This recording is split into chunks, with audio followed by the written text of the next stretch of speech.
the infamous rover. Then his mother called him to her deathbed. To die on the gallows, she rasped, reluctantly. He whiled away his days at home with music, cards, and wine. But the Emperor had changed. A shy, almost humble toad. He'd built universities. But then people started whispering about mass graves in the woods, midnight rituals. The Imperial Ravens would round up entire villages, and no one ever returned. The Ravens had come to Ubar scouting for ancient books said to be of great power. But the librarians had hidden the books, so they'd burnt the librarians. The citizens, outraged, had driven them off. The Ravens had come back with dropships. The kid had fled with one of those books. He was brave and dumb and wanted to join the rebellion. And Bernardo had promised his mother he'd protect him.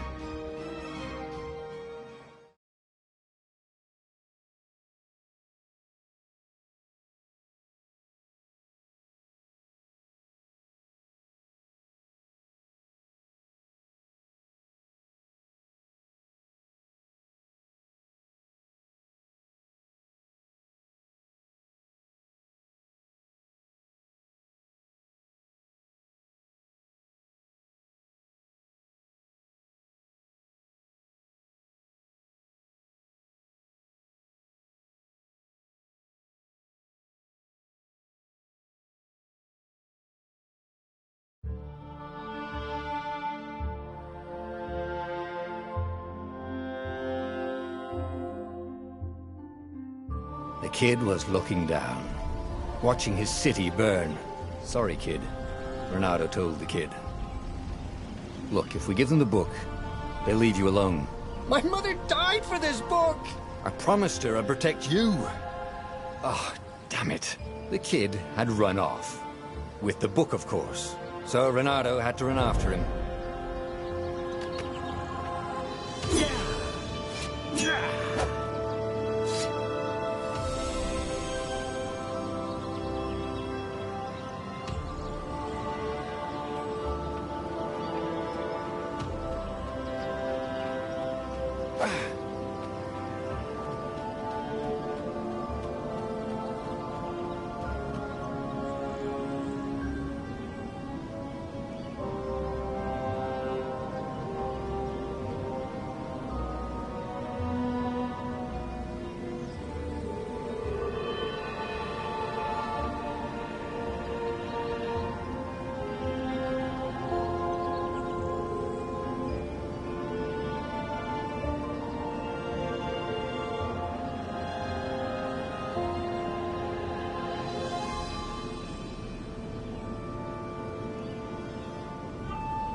The two ravens were staring at the kid like he was their dinner, which probably was what was in their tiny brains. Hey, Bernardo said. They cocked their heads at him. Pick on someone as ugly as you. Wait, that didn't come out right. For the Emperor! The ravens cawed and rushed at him.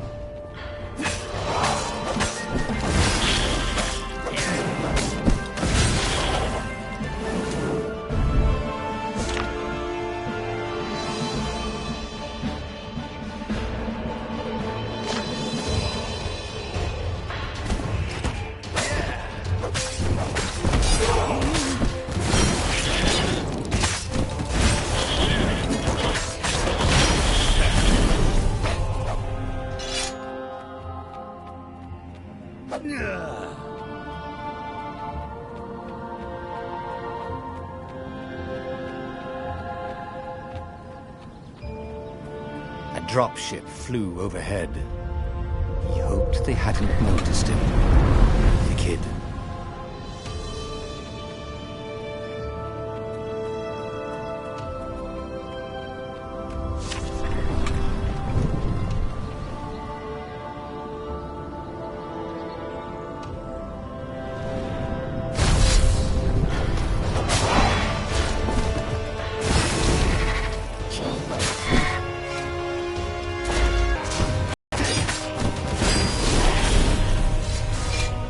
Oh, right. The Gate of Heroes. Someone's idea of a community. You needed a hero's sword to open it. And the kid was on the other side of the gate. Who let you through? Promise me you'll take the book to the rebels. Or I'm gonna steal your ship. I'm not taking that damn book anywhere. And neither are you. Try and stop me, laughed the kid. I bet you don't even have a hero's sword. And with that, the kid hopped away. Had to hand it to the kid. He was an idiot, but he had guts. Where was Renata going to get a hero sword?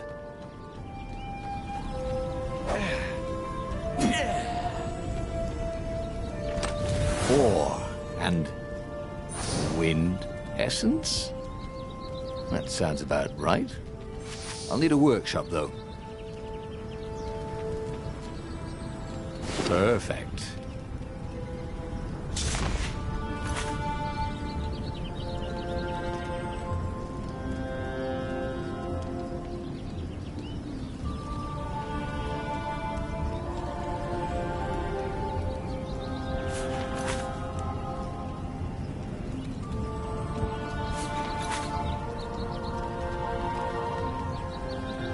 Hero Sword, QED.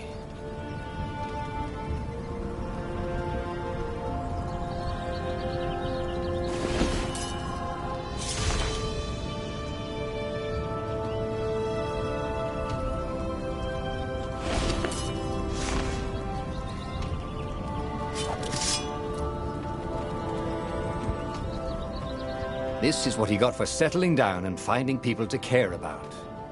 The kid's mum had been a swell cook, and she'd laughed at Bernardo's jokes, even when he didn't know he'd made one. And the ravens had come to burn her. And she'd made him promise to protect the kid.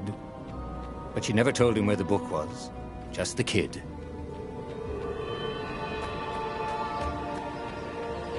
He came up to a ledge. It was too far to jump. There'd been a bridge here before, hadn't there? And there was Peter, giggling at him. How'd you get across? He asked the kid. Where'd you find a hook? I hopped, said the kid. White-ass kid. Hey, look out behind you! Cute, said Renato. Ah, ravens.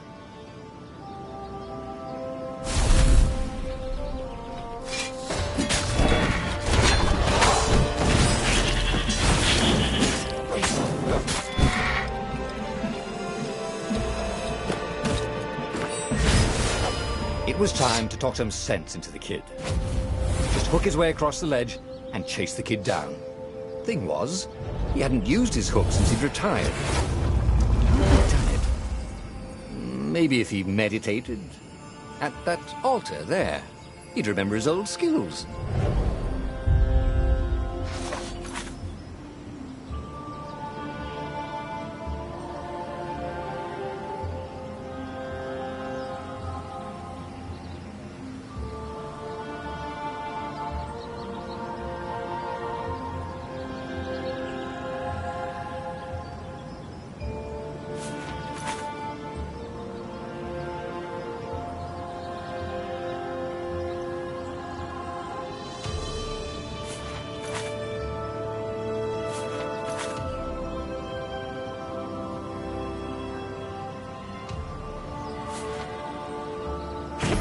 Starting to come back to him.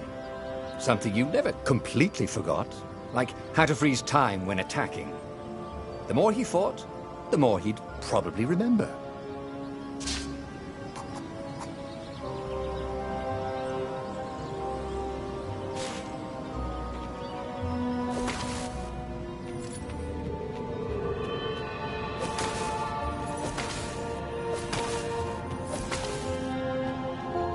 There was the Farfarer.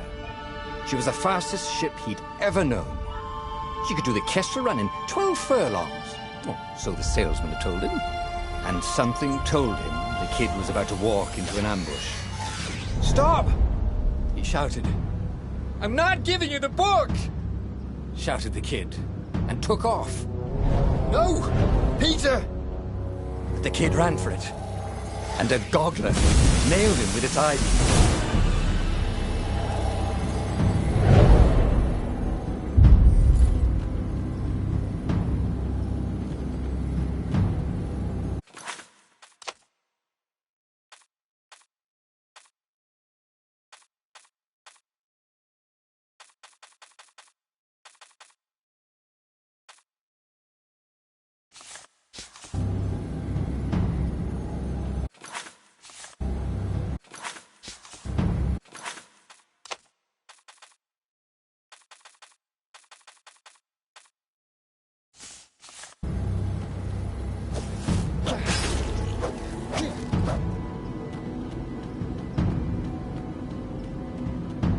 book was unburned. Next to it were the buckles from the kid's shoes, and a kid-sized pile of ashes. Damn it. Why hadn't he lied and told the kid he'd take the book to the rebels? The kid would be alive now. Really pissed off and betrayed, but alive. Oh, damn it. Renato picked up the book. He couldn't let the Empire have it now. He was going to have to get it out of there. He'd be a wanted man. Probably have to join the rebellion just to have a place to dock. Well, he'd hated home life anyway.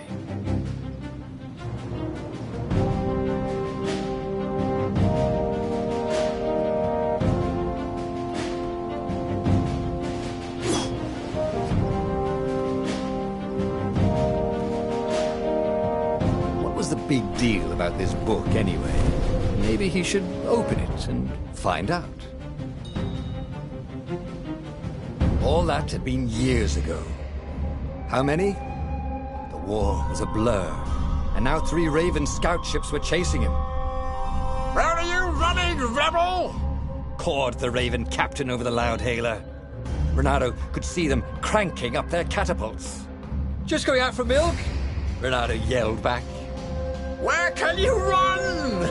laughed the Raven horribly. Far behind him, another city was burning. The dark cloud above its island was thousands of Imperial ships. The fleet was doing a thorough job. "Take us to the rebel base! I will spare your life!" it cawed. The entire jury-rigged rebel fleet was only a few islands to the east. Beyond that were only the pillars of heaven, a sea of endless blood-colored tornadoes. The rebellion was out of time, unless Renato could bring a game-changer. Maybe he could. Renato had found out where he could find the pieces of the Sky Ripper, the legendary weapon that had exiled the lost gods. Surely a legendary weapon could win the final battle. On the other hand, his old friend Lapino had sent Renato a desperate message saying he had a brilliant scheme to save the rebellion. If Renato could only rescue him. Renato dived the Farfarer towards the abyss. As he felt the heat of the jet stream, the Raven ships peeled off, not stable enough to follow him down there. Now it was time to choose. Lapino or the Sky Ripper.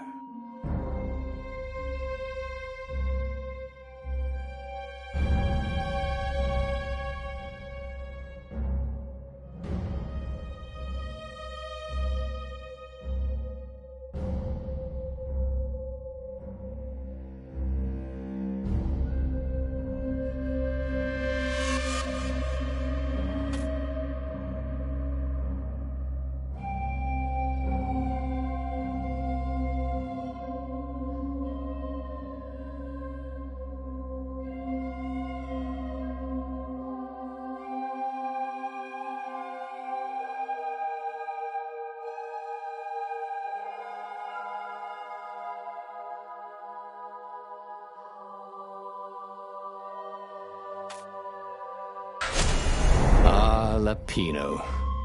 Apparently, the Mad Rabbit had sold a Pegasus that he did not exactly own. Lapino always wiggled out of trouble, given time. But he was out of time. The Ravens had figured out that Lapino was a rebel spy. If the fleet reached him first, they'd string him up for that. Never mind the winged horse.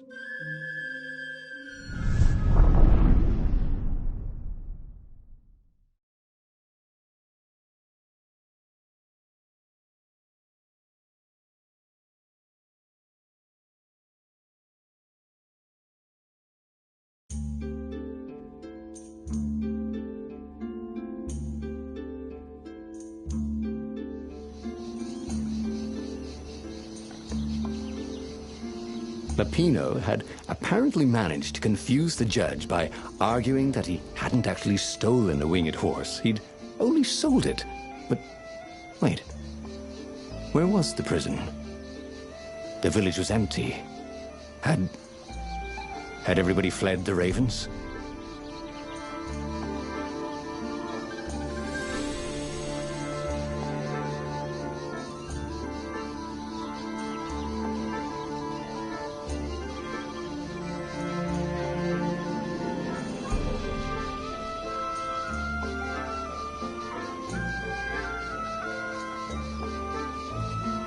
If I craft a sword now, it's going to be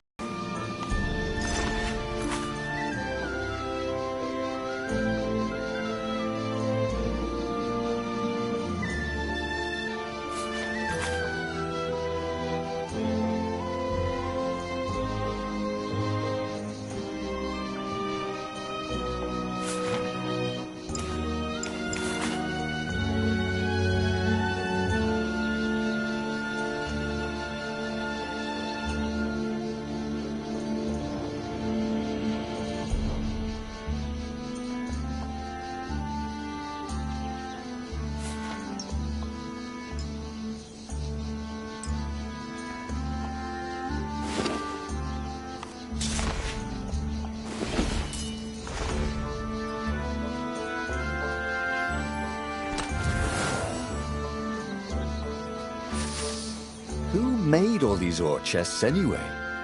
Well, you could have quite a business doing that.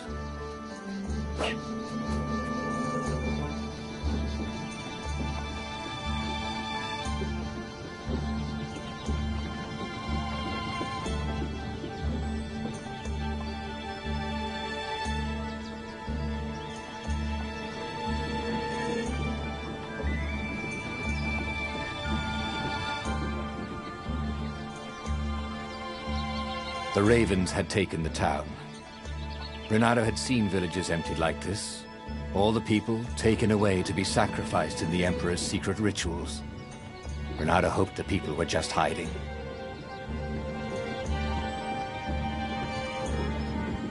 Renato's blood was up. He just needed to smash something.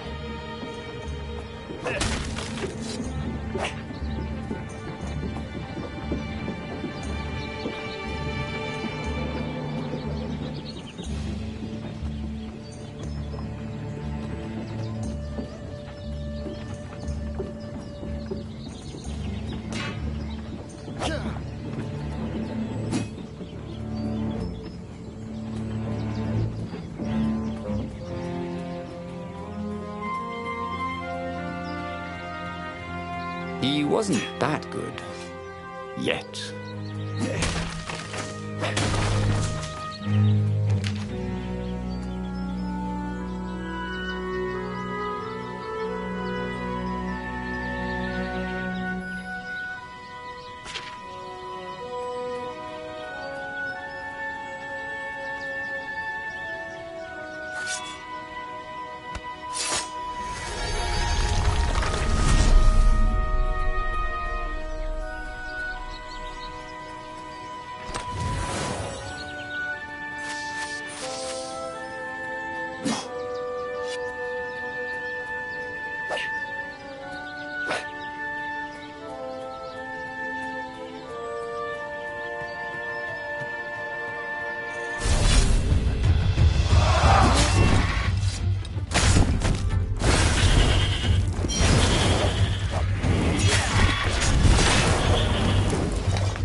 Ravens were landing everywhere.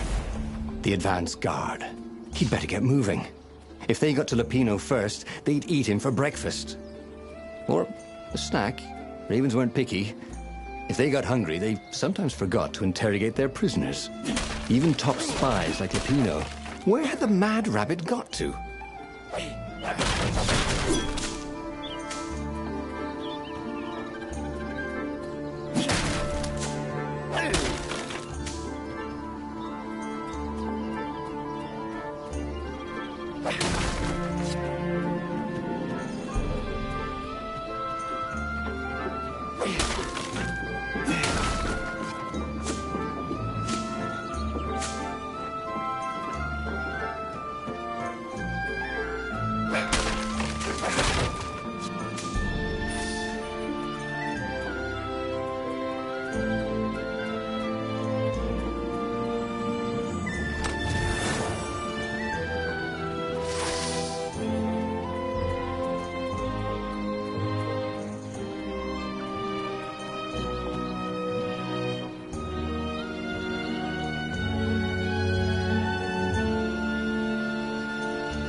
Can't we just agree to disagree? Said Renato. No?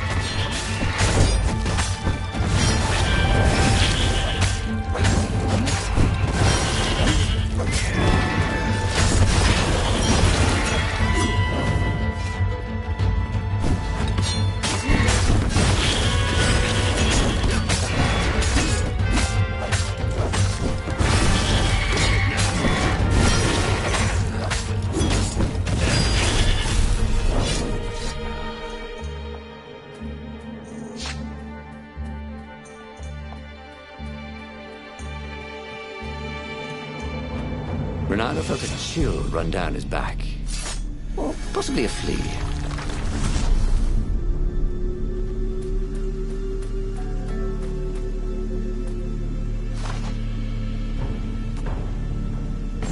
It was starting to come back to him. Something you never completely forgot. Like how to freeze time when attacking. The more he fought, the more he'd probably remember.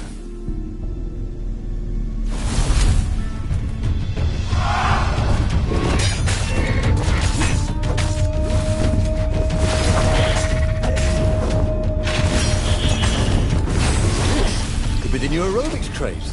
Am I right?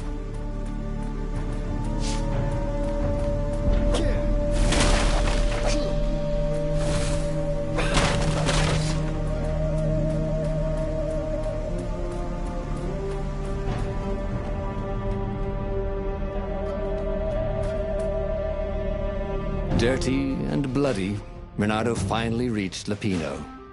The rabbit was practicing his shuffle. Renato recognized the cards. It was Lapino's favorite deck. Oh, I thought you were in danger. I am. The ravens are coming.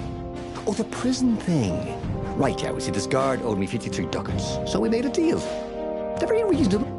Now, I got a brilliant plan to kidnap Zenobia. We capture Zenobia, we find out what she knows, and that's the whole war right there. Easy peasy, lemon squeezy. Capture the Emperor's greatest general, who also happened to be a deadly sorcerer and, oh, his only daughter? That would be worth it. On the other hand, he could still get to the core of the Sky Ripper, even if he couldn't get the whole thing. It must have great power.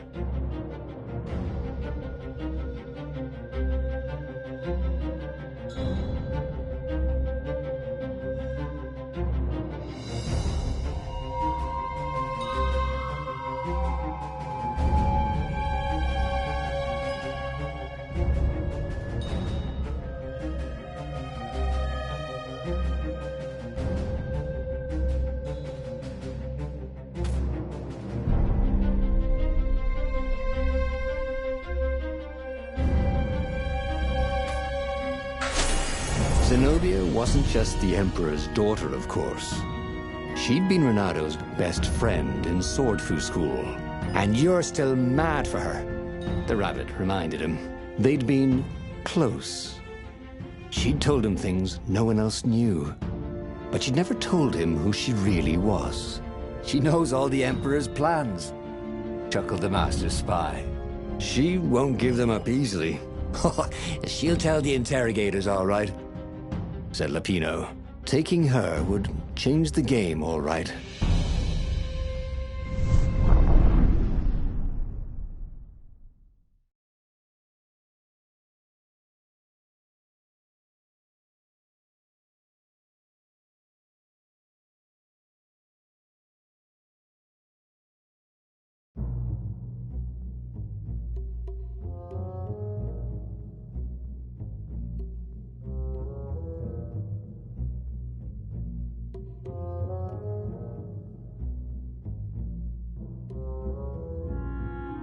The city was already under Zenobia's control.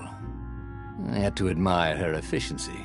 Renato shivered at the thought of Zenobia at the mercy of the interrogators. Could he really turn her over to them? But this was war.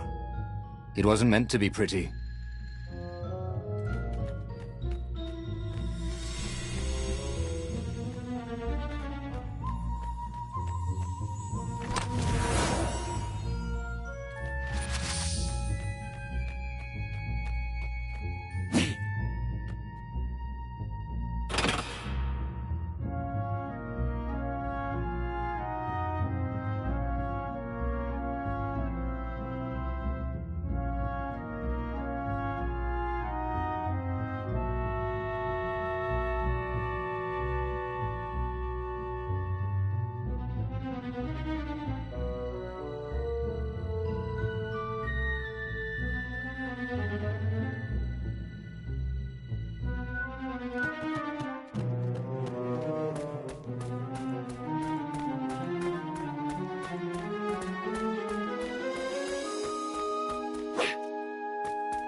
sound of the Raven one talking to her son.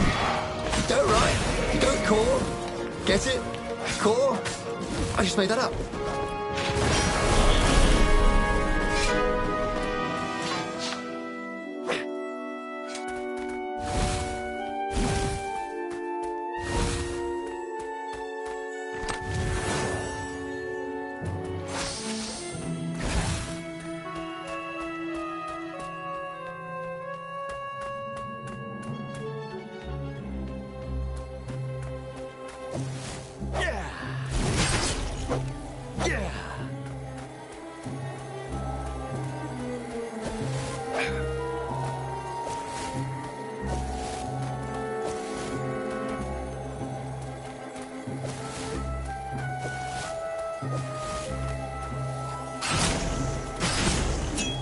Who are you looking at?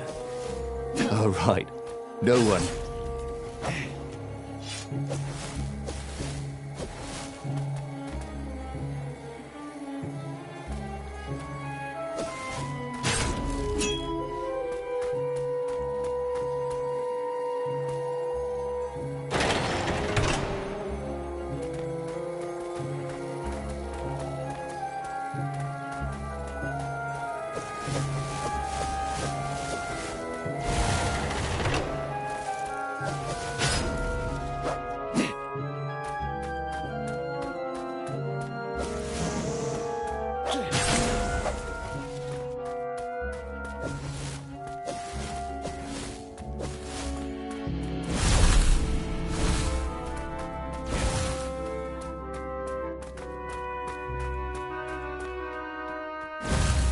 So, what's this plan of yours? Use me as bait, said Lupino. And he outlined a slightly complicated plan that involved geese, a net, setting the Farfarer a little bit on fire, Lupino dressing as an old blind toad, and Reynardo hiding inside a monstrous watermelon. What could possibly go wrong? Thought Reynardo.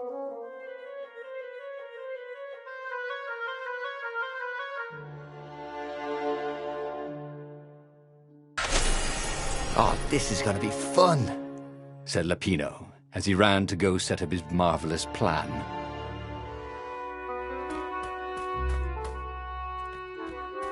Not quite enough, thought Reynardo.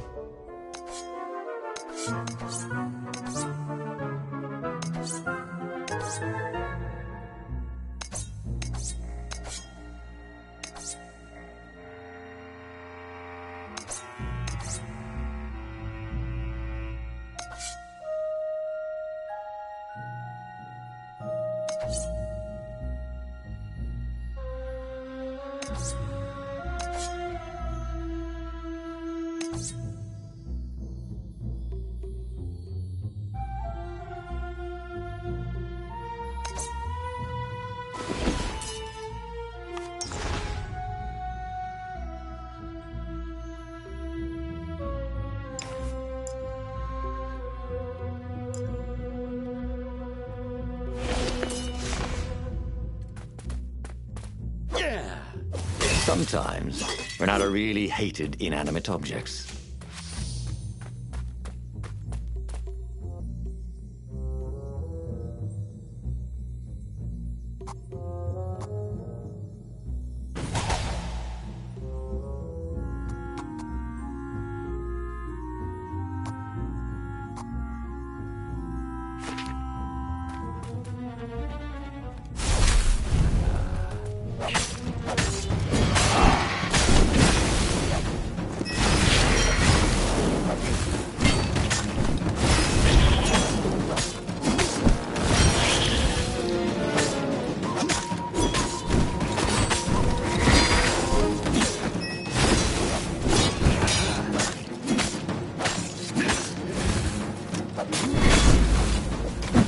Here.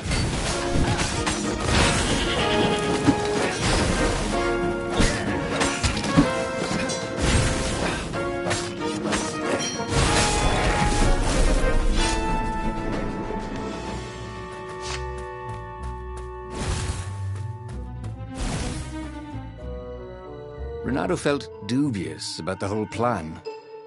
With every step, He was waiting for it all to go horribly wrong. But against all odds, Peppino's idiotic plan worked. Zenobia's ravens ran off after the geese, the net dropped, and Renato jumped out of the watermelon and put his sword to Zenobia's throat. Renato, she said. Are those new scars? They look good on you. You never return my velvet jacket. It was my favorite. You look stupid in velvet. Oh, what does an imperial princess know about style? Oh, get a room, you two, said Latino. But the fleet was coming on fast, so they put Zenobia on the Farfarer and took her east over the Nexus. She'd vanished from Swordfu School, from his life, without even saying goodbye, without ever telling him she was the Emperor's adopted daughter. Ah, Lapina was right, Renato thought reluctantly. She knows things. She recognized his look. You're taking me to the interrogators, aren't you? She said, wide-eyed. And then she jumped, with horror. Renato saw Zenobia plummeting. Then he saw the Nexus below them. Cats always land on their feet. Ah, she'll head for the Imperial outpost, yelled Lapino. You have to catch her.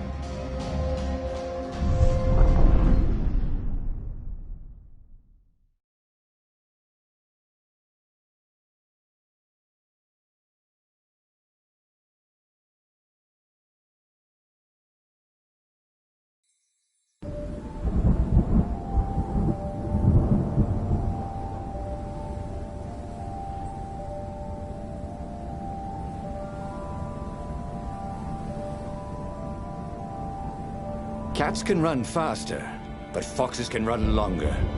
If he ran, he could head her off before she reached her minions at the outpost. Well, he did love a good chase. The platform used a hybrid propulsion system fueled by anti-gravity and wishful thinking.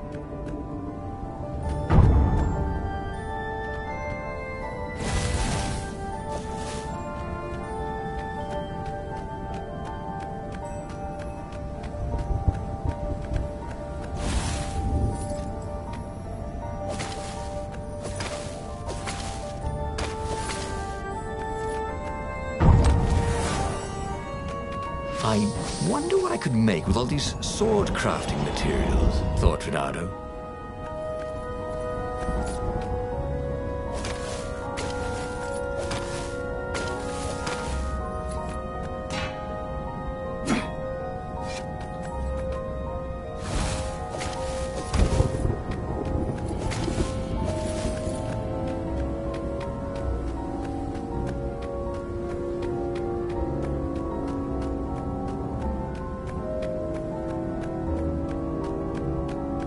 Who needed bridges anyway?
He was closing on her. He could smell her fear. He tried not to think about the interrogators at the secret base. What did they do to her? Maybe it didn't have to end that way. Maybe he could talk to her. But, after all, There were worse things the Imperials had done to friends of his.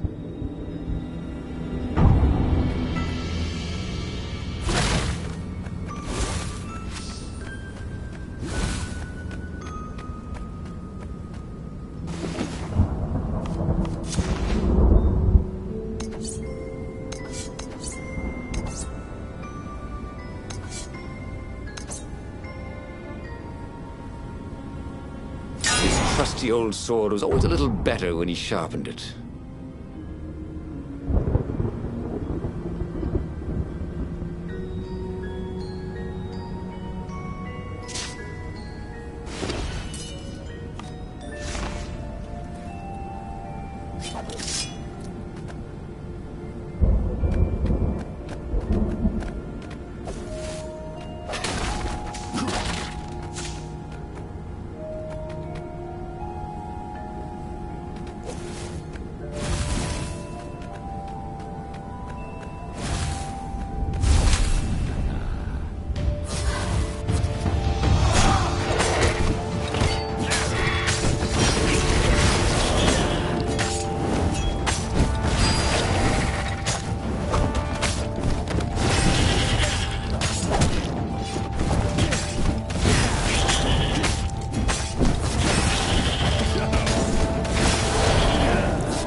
Renato reached the outpost. The Imperials there were no match for him.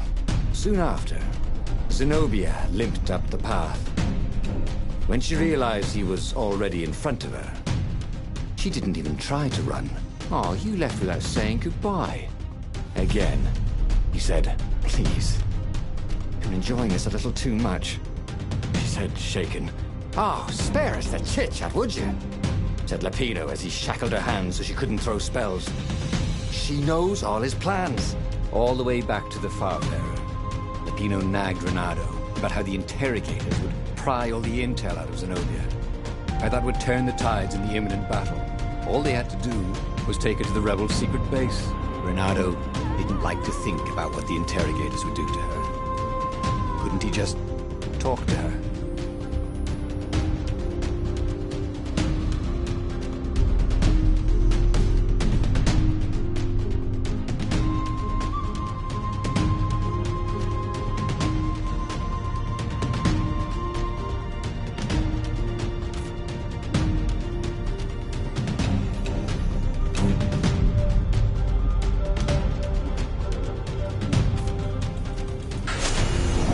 Reached the ruins, Renato could see ravens everywhere, searching for the rebel base. They'd have to hide the Farfarer or go on foot. "What if we get separated?" asked Lapino, for once thinking ahead. "I'll show you a map to the base," Renato told Lapino. "Renato, don't do this," said Zenobia. "We were friends once. We..." "Shut it, witch, or I'll shackle your mouth too," said Lapino. And then, a few moments later, they touched down.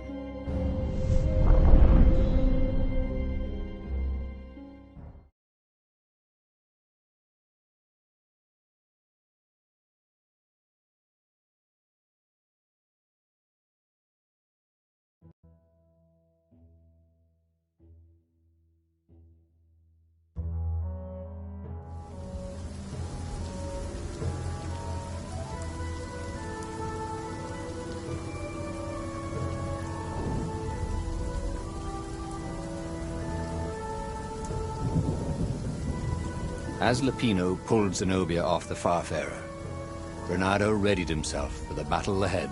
"I'm sorry I nicked your jacket," she said. "It's just... oh God, it's stupid, but it smelled like you." "What?" he said, confused. "Then...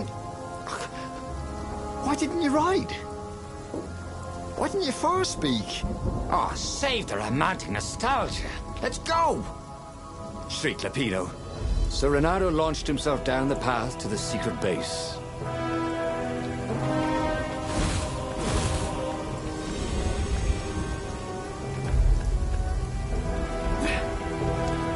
Renato had been the terror of the sandcastles when he was 2.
Missed his old skills. He welcomed them back like he was at a reunion.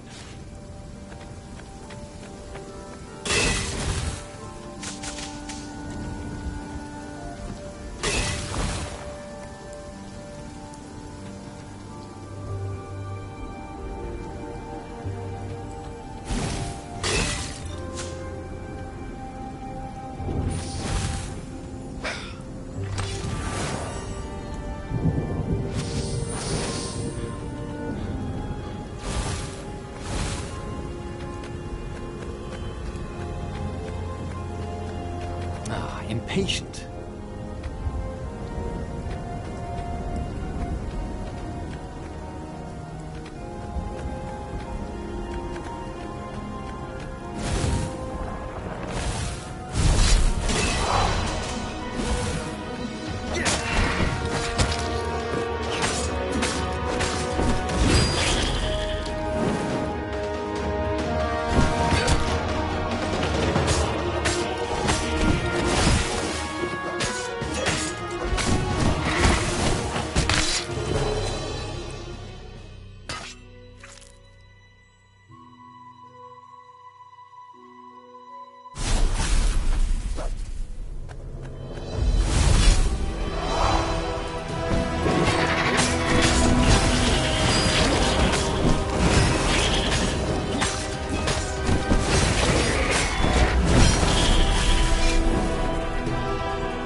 They caught their breath. It's beautiful, she said, looking at the ruins. This used to be the library of Ubar, he said. Before your father's ravens smashed it. Do we have to talk politics? She asked. That's not how I want to remember you, she said with an odd, wistful look on her face. She was as beautiful as she'd ever been, and as brave. Peppino huffed. They got back on the trail.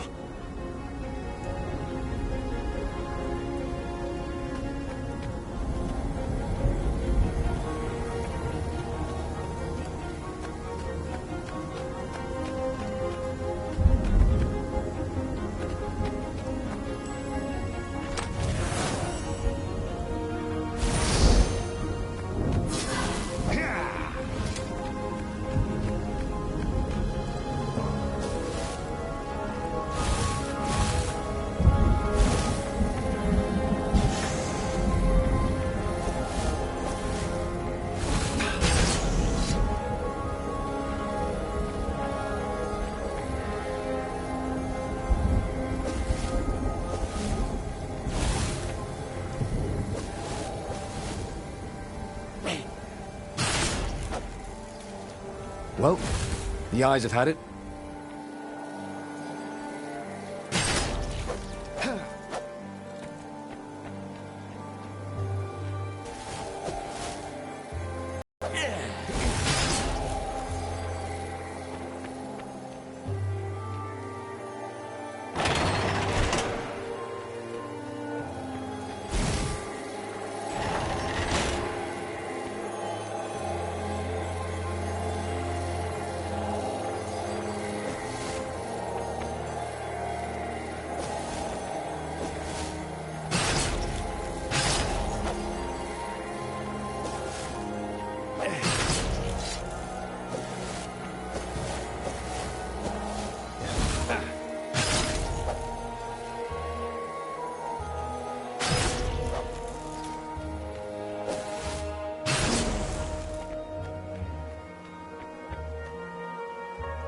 Huh?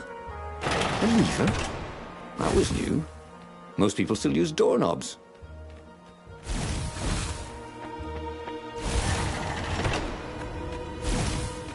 The long stairs. So he was close to the rebel base. Nothing was on fire. So far, so good.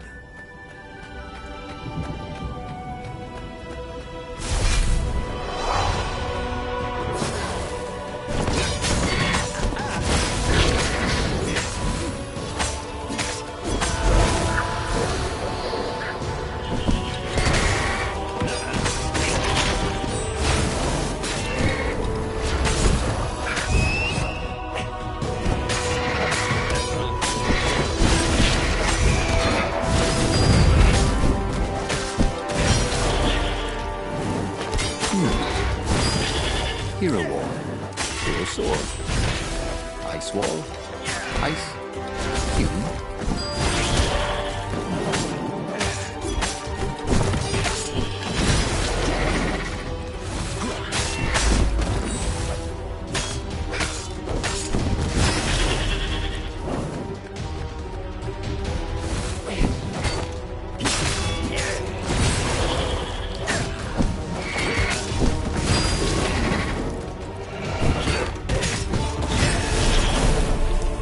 All coming back to him.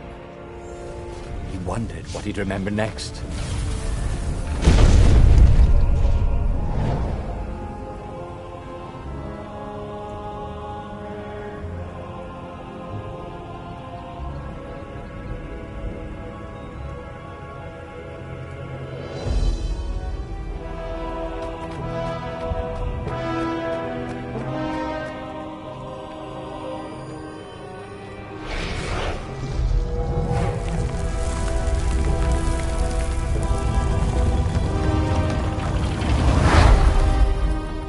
As they made their way to the secret rebel base, Renato felt strange. Zenobia was his prisoner, yet somehow she felt more like an old friend. He wanted to tell her all his secrets, but suddenly the ruins lit up with thousands of fireworks. There was a thunderous roar and dust rose. The caves were collapsing. The caves! You've been playing me? Renato said, and he stared at Zenobia. I'm sorry, she said, and she seemed almost embarrassed. Then everything went dark. When Renato came to, he had a terrible headache. Also, Zenobia's sword was at his throat. And her shackles were gone. So was Lupino. The terrible thing is, he said, I really have missed you. Now that we've destroyed the rebellion, would you consider becoming an advisor to the Emperor's daughter? I'm no one's servant. Everybody serves. Even if it's only destiny. I like to choose my own destinies, he said. The whole point of a destiny is you can't choose. Oh, never mind, she said. Look, if I see you again, I'll have to kill you. He watched her ship soar away. He would see her again, he decided. Even if he had to fight his way across the entire fleet.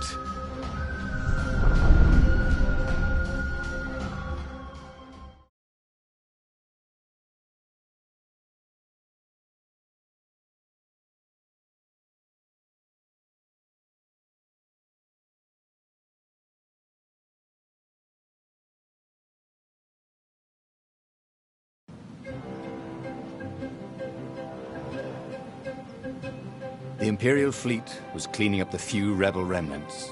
For only a moment, he thought about running. But heroes don't run, even when the world is against them. Even when their cause is hopeless, and their efforts futile, and pointless, and useless, and death painful and guaranteed. He's decided to stop thinking for a while.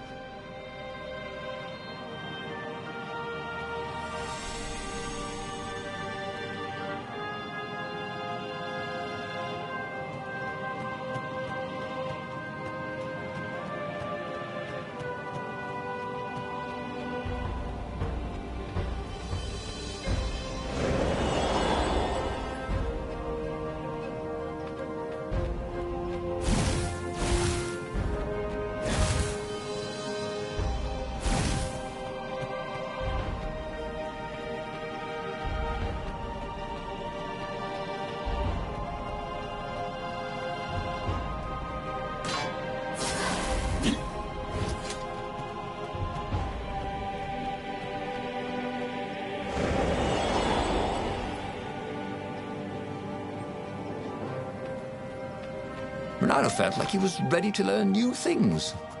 Thank goodness he didn't have to go to school for that.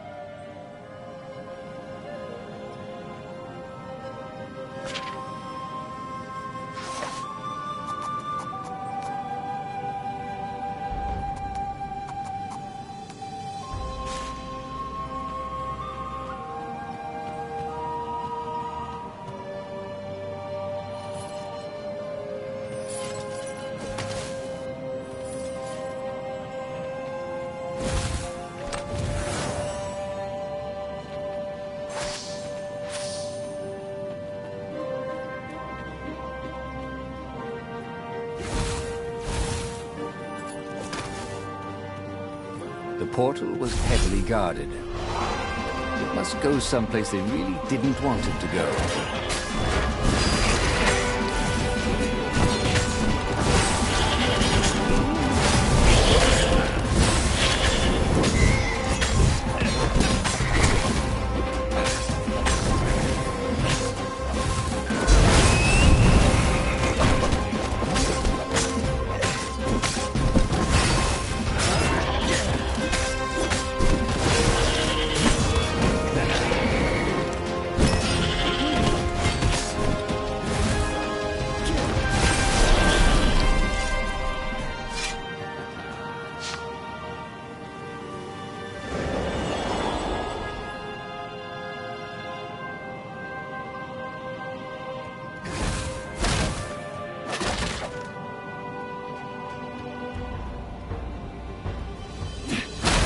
It wasn't his fault. They looked so breakable.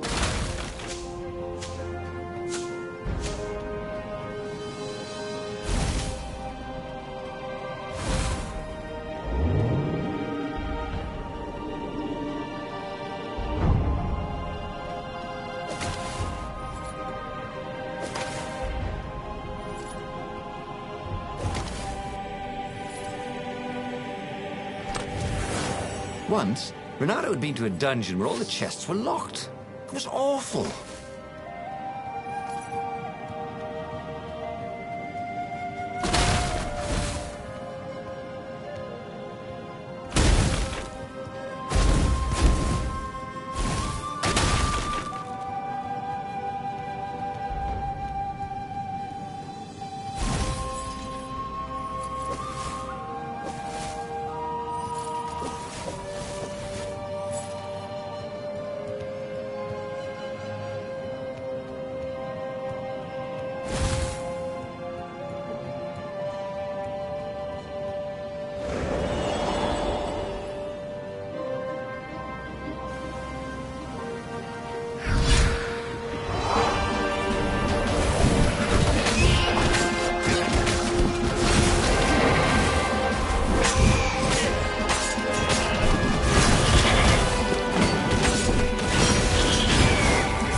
What's for dinner, he thought.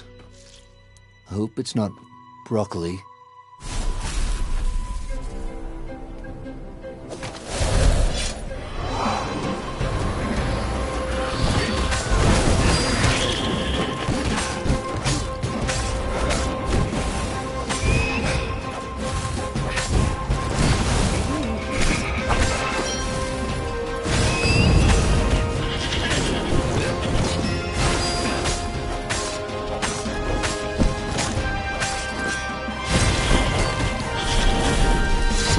learn so much about. Ooh, what was it again?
Rosebud, he said to no one in particular as he died.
Renaro's arm was sore, his armor wet with raven blood. He was tired of death. But death was not yet tired of him. The rebels were losing. Badly. In some other universe, Renaro thought, he and Zenobia had left sword-fu school together, taken other names and sailed off into the mists. But not this Zenobia, and not him. For him, there was nothing to do but forge ahead.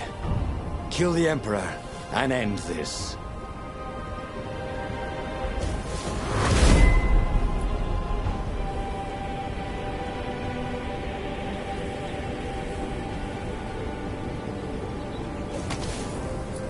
What else could you hook?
There were stickers all over the platform for really hot lady foxes, with pictures and addresses and everything.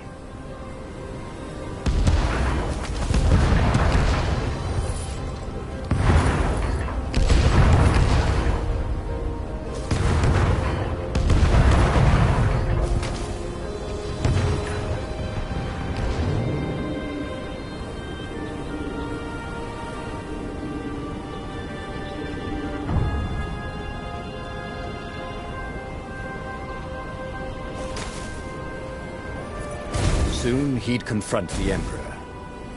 Funny that this whole war had come about because the Emperor feared death. And now it was coming for him. There was some sort of lesson there, wasn't there?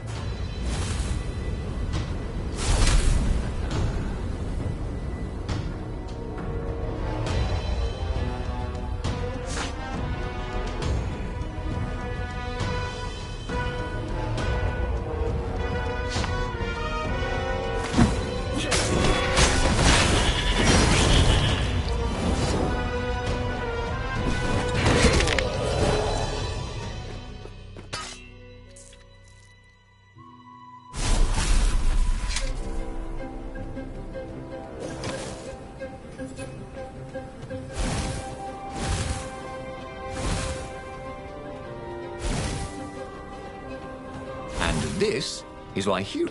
See? Dashing? Get it?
At last, he reached the Emperor's ship. Zenobia was there. "Why'd you have to come back?" she said. "Guess I'm just serving my destiny." He shrugged. "You don't even know what that word means," she said. "Do you ever wonder if things have been different all the time?" she said, and drew her sword. In the end, Bernardo lay bleeding out on the deck. Zenobia sat by his side, upset. "What are you so upset about?" he asked. "You wouldn't understand. Why didn't you tell me you were going to leave school? I was afraid you'd convince me not to." "I guess I'll have to buy you a drink in the halls of the Valiant then," he told her, and then he was gone. Okay, that was weird. He could have sworn he just died. Instead, he was on the Farfarer, sailing away from Ubar. And it was still burning. He'd fled burning Ubar years ago, hadn't he? And now he was back there. Had all those years fighting the Empire been nothing but a vision into the future? A useful vision if it was true. He'd learned something. Zenobia still had feelings for him.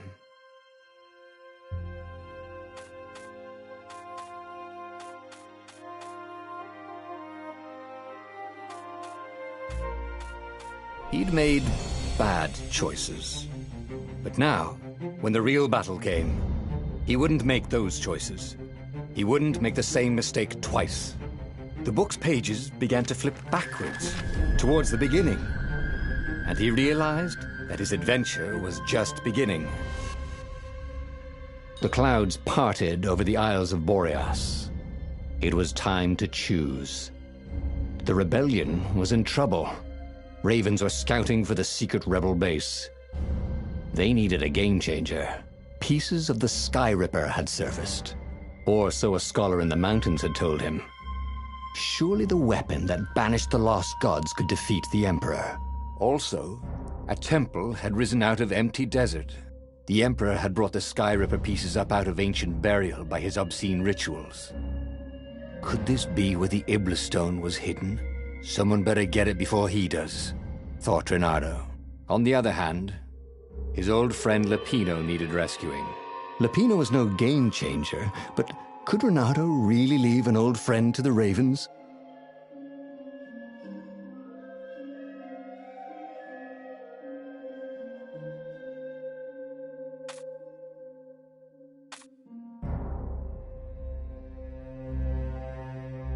The island was windswept desert. No one went there except ostriches and ostrich hunters. The Iblis stone. It sounded ominous. It sounded powerful. If the Emperor was searching for it, it must be dangerous. And so, Reynardo went ostrich hunting.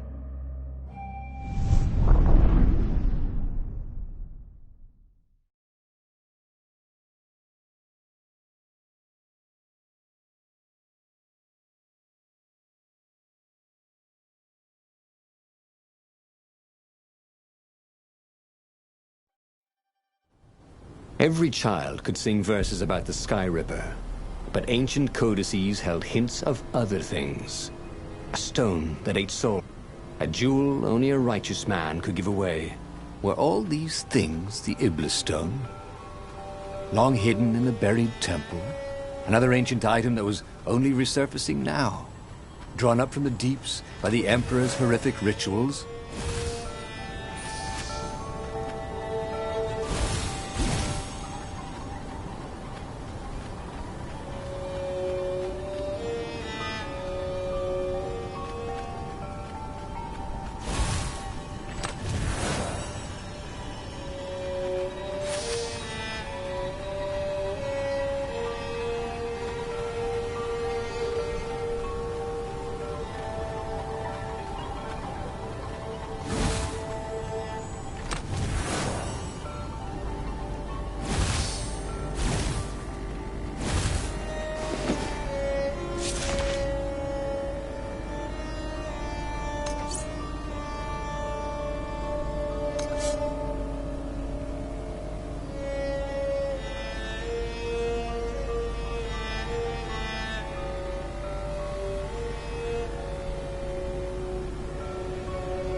The air here tasted bitter.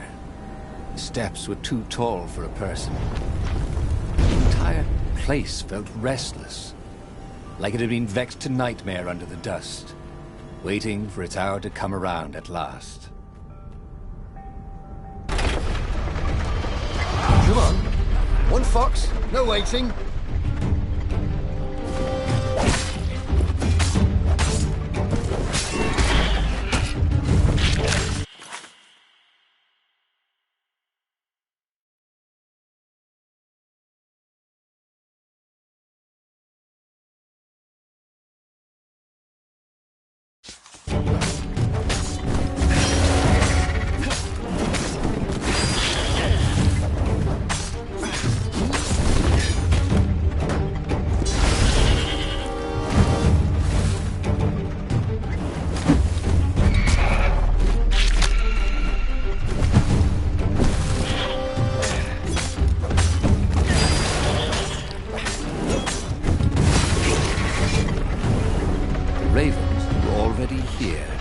Cawing in frustration. They were still searching for a way in. Good. Then he hadn't come too late.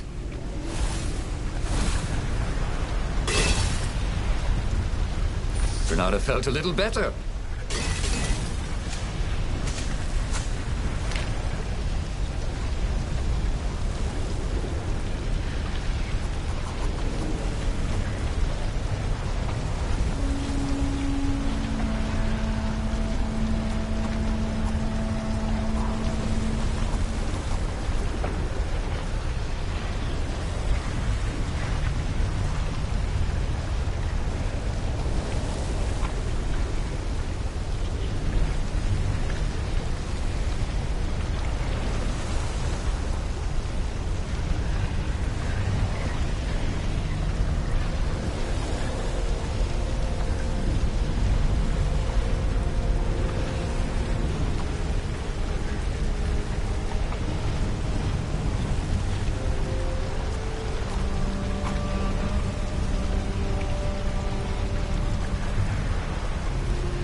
could be useful.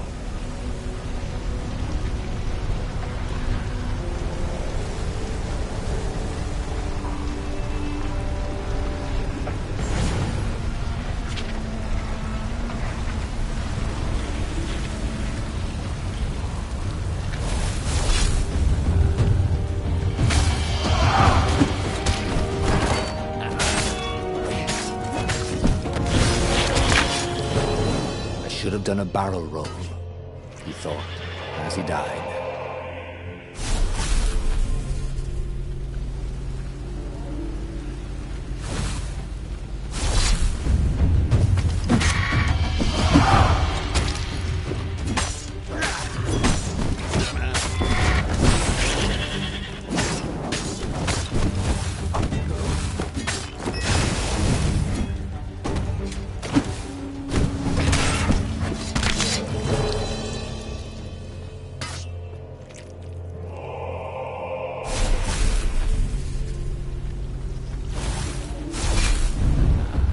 Can I borrow that?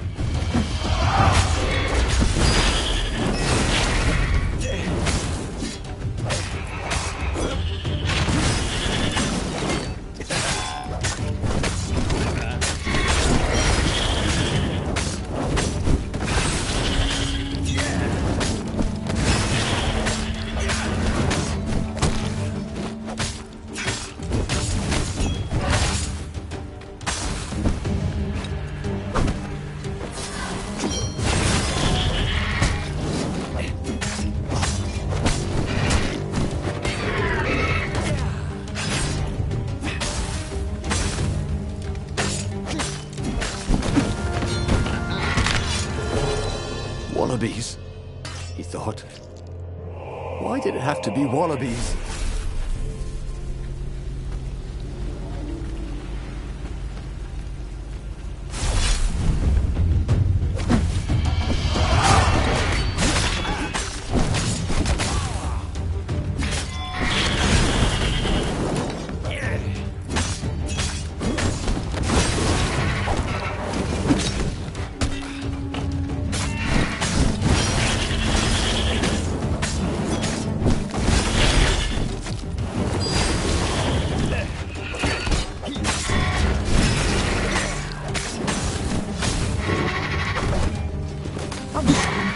Is that your shield?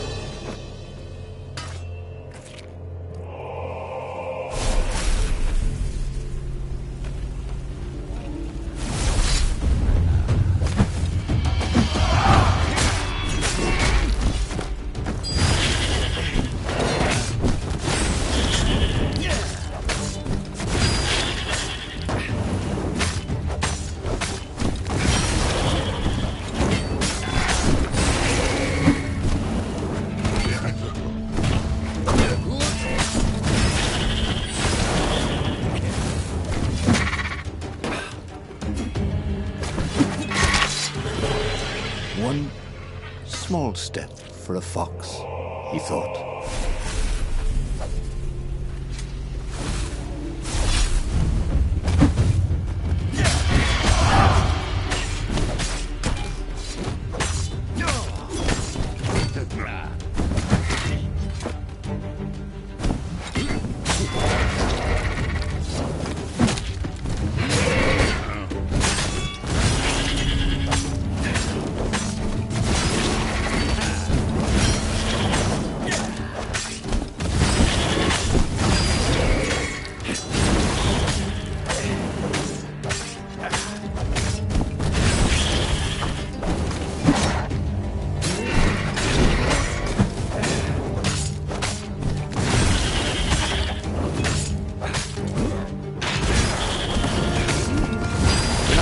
Surprised that he didn't feel more pain. Just a bit dizzy. Whew.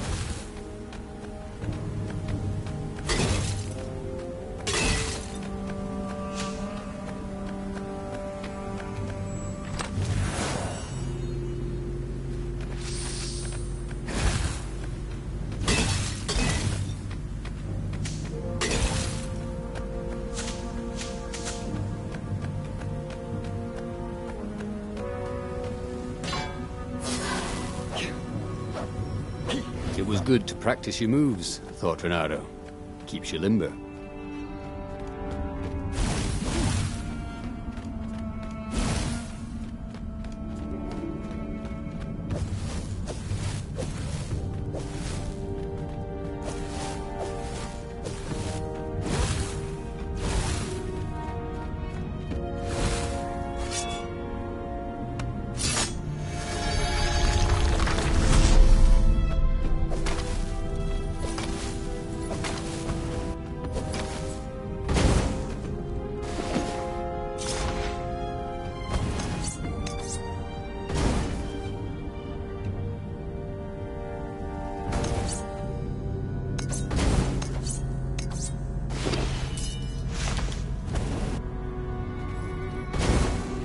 Firewalls only let you through if they think you're hot enough.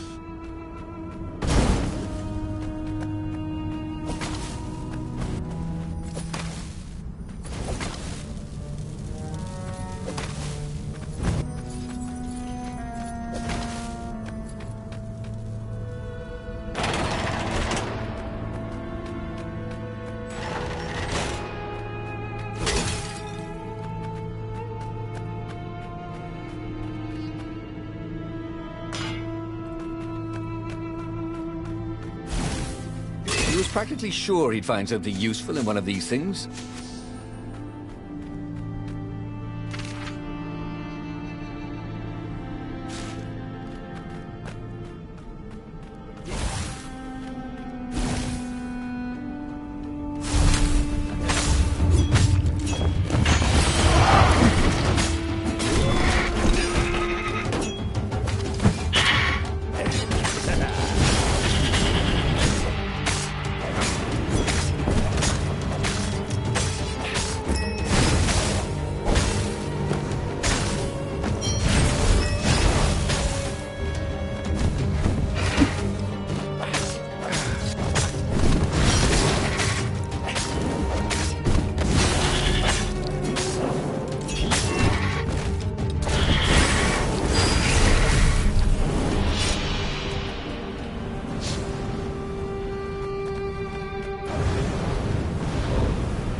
The Ravens at least could not get past this point.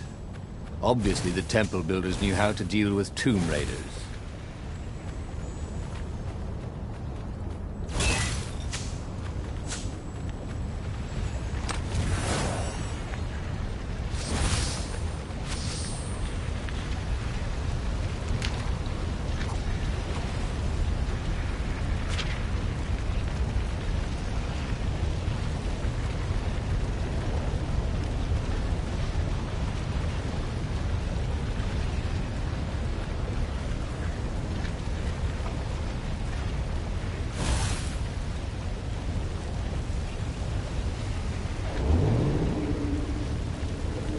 Don't look down, he told himself. Don't look down.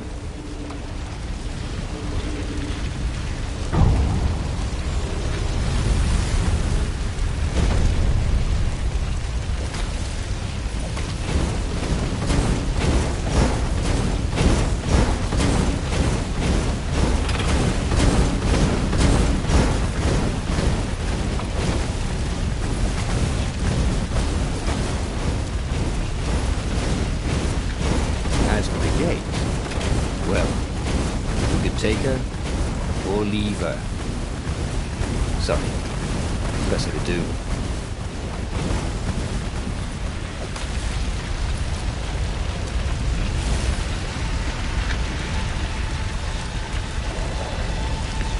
It was a stone of the purest blackness.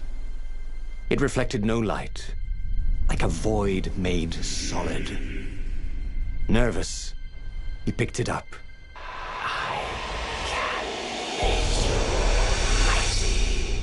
Who said that? It was the stone. Eager.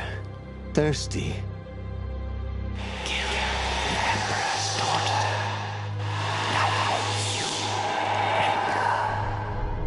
That seemed tempting and terribly wrong. Zenobia was the Emperor's greatest general and a potent witch. But they had been close once, and Renato wasn't sure he really wanted to be Emperor. Why not capture the core of Sky Ripper instead? It was the eye of a lost god torn out by the Transcendent Emperor to power his greatest weapon. What's the core? Said the stone anxiously.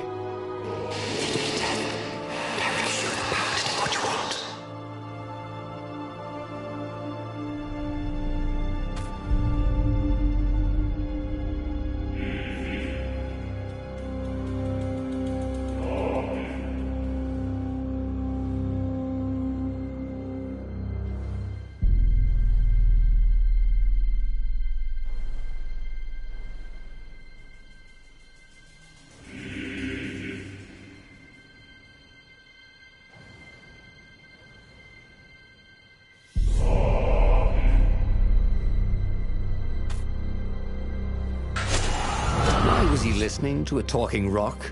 Ah, but the rock had a point.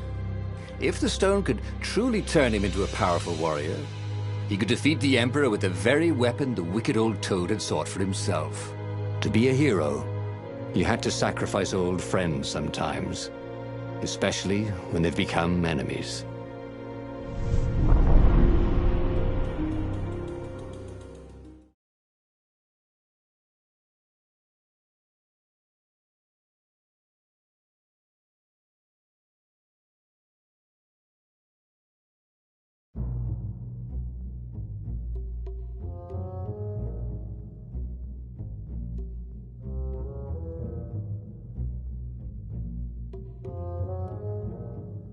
As he placed the impossibly black crystal in his gauntlet, Renato had a sudden vision. Charred fields covered in dead ravens below a black sun. Was it the time of the lost gods before the Transcendent Emperor? Was it the future? Feed souls, it whispered.